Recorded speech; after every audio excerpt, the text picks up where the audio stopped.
এখন জুনিয়র সাকিবের দিয়ে জন্ম, জুনিয়র মিশারে দিয়ে জন্ম দিয়ে বাচ্চা, তারপরে বলাই বোঝে এটা আমার বাচ্চা। প্রিয় দর্শক, জুনিয়র সাকিবের টুনটুনি কেটে দেওয়ার পর আবারও বিয়ে করলেন জুনিয়র সাকিব। এটা কিভাবে সম্ভব? জুনিয়র মিশাকে দিয়ে নাকি বাবা হতে পারেন জুনিয়র সাকিব, এমনই মন্তব্য করলেন প্রযোজক ও সিনেমার নায়িকা সিমি আক্তার কলি। তো তাছাড়া আরো কি কি ধরনের মন্তব্য করেছেন এই নায়িকা, এ বিষয়ে বিস্তারিত জানাবো সম্পূর্ণ ভিডিওতে। তারে জুতা দিয়ে রীতিমতন পিটানো দরকার। যে বেদব একজনও কমেন্ট করতে পারে, তুই কি কারণে বলবি?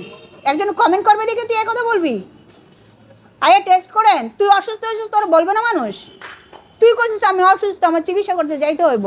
তো তুই যেইভাবে অসুস্থ হয়েছিস, মানুষ তো নিজের ধারণা থেকে কইছে যে এটা তো সুস্থ হওয়ার কথা না, হয়তো লেট হইতে পারে। তার জন্য কি তুই এই কথা কইতে পারো যে আসেন টেস্ট করেন? কত বড় বেদব! এগুলোকে আইনের চোখে পড়ে না? খারাপ ল্যাঙ্গুয়েজ ইউজ করে এরা ভাইরাল হইতেছে।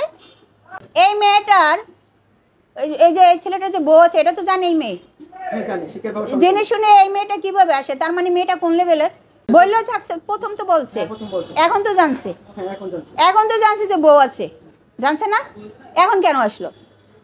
যদি অন্য কোনো নতুন মেয়ে বিয়ে করতে তাহলে আমরা বুঝতাম যে হ্যাঁ সাকিব সুস্থ হোক, আমরা চাই তুমি ভাইয়া সুস্থ হও, তুমি তোমারে আল্লাহ সুস্থ করুক, আমি দোয়াও করছি।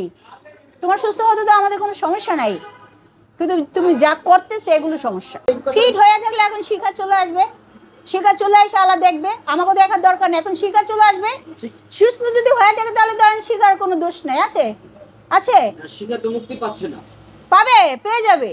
এখন তো সুস্থ, এখন শিখা মুক্তি পেয়ে যাবে, এটা আমি বললাম। শিখা পেয়ে যাবে মুক্তি। হয়তো জিল ওর থেকে, ওর সাথে কিভাবে ডিভোর্স হইব? ওর কাছে ডিভোর্স কি অতই সস্তা? একটা ছেলে বিয়ে করে ফেলে, একটা বউ থাকতে বিয়ে করে, আবার ওই ছেলের সাথে একটা ঘটনা ঘটে, আবার ওই মেয়েটারই সে নিয়ে আসে। এটা কোন ধরনের ক্রাইম? এরা সাপোর্ট করে কেন মানুষরা? তার মানে জুনিয়র সাকিবের সাথে ওই জুনিয়র মিশা ছিল। সব কিছুর মূল এরা হচ্ছে খুব খারাপ মানুষ। এদের কোনো শরম লজ্জা কিচ্ছু নাই।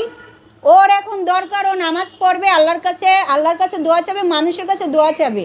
মানুষ তো সবাই দোয়া করে ভাই তুমি সুস্থ হও। তোমার ব্যবহারে মানুষ তোমার গালি দিতে আছে, কিন্তু তুমি এরকমের কেন করতেছো? তোমার সাথে একটা দুর্ঘটনা ঘটছে বিদে মানুষ দয়া করে তোমার 2-4-5 টাকা দিয়েছে, তুমি চিকিৎসা করছো, সেই মানুষগুলোই নিয়ে তুমি খেলছো। বিয়ে কি বাইরের মায়েরা করছে? জুনিয়র সাকিব মানুষের ইমোশনাল নিয়ে খেলছে, মানুষের সাথে 2 নম্বরই করছে। এই মেয়েটাকে ভাড়া করে নিয়ে এসে এখন জনগণের সাথে একটা খেলা খেলতেছে। একটা কথাই বলবো ভাইয়া, তুমি সুস্থ হও, আমরা এটা চাই, কিন্তু মিথ্যা প্রচার বন্ধ করো। এরে বদনাম এসব তুমি বন্ধ করো।